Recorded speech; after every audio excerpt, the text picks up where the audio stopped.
ఆ నియోజకవర్గంలో నాయకులు పెరిగిపోయి కాంగ్రెస్ పార్టీ ఓవర్లోడ్ అయిందా? పాత కొత్త నేతల కొట్లాటలతో మొదటికి మోసం వస్తుందా? ఇన్ఛార్జ్ మంత్రి పేరు చెప్పుకొని ఒకరు, ముఖ్యమంత్రి సపోర్ట్ చేస్తున్న నేత మరొకరు క్యాడర్ను గందరగోళంలో నెట్టేస్తుందా? ఫ్లెక్సీలలో చిన్న పెద్ద ఫోటోలంటూ తన్నేసుకోదాకా వెళ్ళిందా వ్యవహారం? ఇంతకీ ఈ పరిస్థితి ఎక్కడా? ఎవరు ఎవరికి పోటీ? గ్రూపులు కడుతున్న లీడర్లు ఎవరు?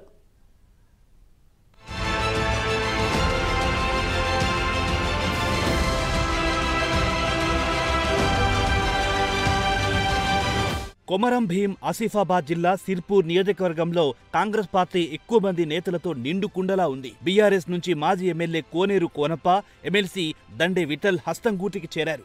2023 అసెంబ్లీ ఎన్నికల్లో ఎమ్మెల్యే అభ్యర్థులుగా పోటీ చేసిన ఇద్దరు నేతలు ఒకే పార్టీలో ఉండడంతో లోక్సభ ఎన్నికలలో ఇక పార్టీకి తిరుగుండదని అంతా అనుకున్నారు. కానీ పార్టీ అభ్యర్థి ఓటమి చెందారు. దీనికి కారణం పార్టీలోని నేతలే అని తెలుస్తోంది.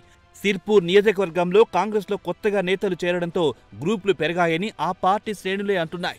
నేతలు తమ వ్యక్తిగత ప్రాపకం కోసం పెడుతున్న ఫ్లెక్సీలు కూడా వివాదంగా మారిపోతూ ఉండడంతో గ్రూప్ వివాదాలు ఎంత దూరం వెళ్లాయో అర్థం చేసుకోవచ్చు.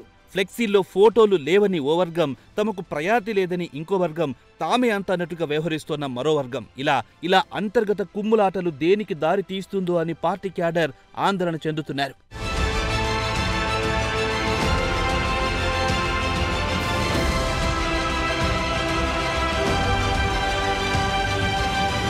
అసెంబ్లీ ఎన్నికల్లో బీఆర్ఎస్ పార్టీ నుంచి పోటీ చేసిన కోనేరు కోనప్ప, అలాగే హస్తం పార్టీ ఎమ్మెల్యే అభ్యర్థిగా పోటీ చేసిన రావి శ్రీనివాస్ కాంగ్రెస్ పార్టీలోనే ఉన్నారు. ఇక ఇటీవల ఎమ్మెల్సీ దండే విఠల్ సైతం బీఆర్ఎస్ పార్టీని వీడి కాంగ్రెస్ లో చేరారు. దండే విఠల్ తో పాటు పలువురు నాయకులను కాంగ్రెస్ లో చేర్చుకున్నారు. దీంతో పార్టీలో గ్రూపులు ఏర్పడ్డాయి. ఎవ్వరూ ఎక్కడ తగ్గకపోవడంతో ఎవరికి వారే యమునా తీరే అన్నట్టుగా మారిపోయింది సిర్పూర్ కాంగ్రెస్ పరిస్థితి. రావి శ్రీనివాస్, మాజీ ఎమ్మెల్యే కోనేరు కోనప్ప మామ అల్లుళ్ళు కాగా ఆ ఇద్దరు గతంలో రాజకీయ ప్రత్యర్థులుగానే ఉన్నారు. ప్రస్తుతం వారిద్దరి మధ్య విభేదాలు సద్దుమణిగినట్లే తెలుస్తోంది. దండే విఠల్ నేతృత్వంలో నియోజకవర్గంలో పలు అభివృద్ధి కార్యక్రమాలకు శంకుస్థాపనలు చేస్తూ పలువురు నాయకులను కాంగ్రెస్లో చేర్చుకుంటున్నారు. అయితే తాము తిరస్కరించిన వారిని చేర్చుకుంటూ పార్టీని ఆయన పక్కదో పట్టిస్తున్నారని రావి శ్రీనివాస్ వర్గం ఆరోపిస్తోంది.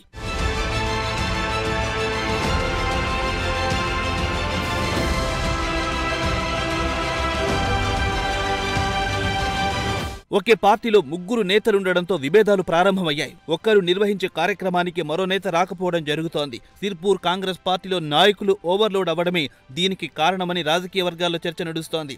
అభివృద్ధి పనులకు సైతం ముగ్గురు వేర్వేరుగా ప్రతిపాదనలు పంపించడం జరుగుతుంది. స్థానిక ఎమ్మెల్యే వేరే పార్టీకి చెందడంతో అధికార పార్టీ నేతలకే అధికారులు ప్రాధాన్యతనిస్తున్నారు. దీంతో ఆధిపత్యం కోసం ఒక్కరికొకరు పోటీ పడుతున్నారు. పార్టీ పెద్దలు ఇప్పటికైనా జోక్యం చేసుకుని సమన్వయంతో పని చేయించేలా చేస్తే బాగుంటుందని లోకల్ నాయకులు అంటున్నారు. మరోవైపు స్థానిక సంస్థల ఎన్నికలు ముంచుకొస్తున్నాయి. ఈ సమయంలో అందరూ ఒకే తాటిపై ఉంటారా లేక వేరువేరుగా ఉంటారో తెలియాలంటే వేచి చూడాల్సిందే.